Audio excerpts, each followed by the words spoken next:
80年代嘅順德咧，都係一片桑基魚塘嘅農村。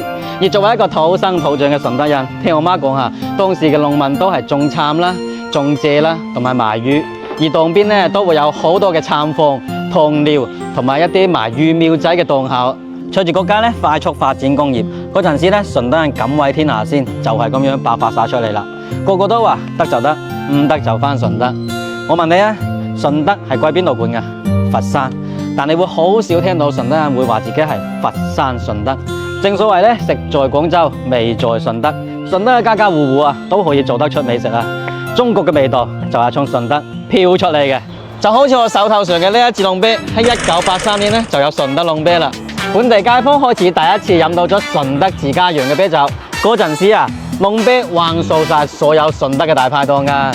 龍啤而家新出嘅龍啤粵 S， 我哋順德人喺度睇波睇演唱會，咁梗係飲我哋嘅順德啤酒啦！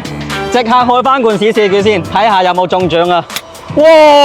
睇我黃金手一開，哇！真係中獎喎！1蚊換一罐，唔係數碼領福利嗰啲啊！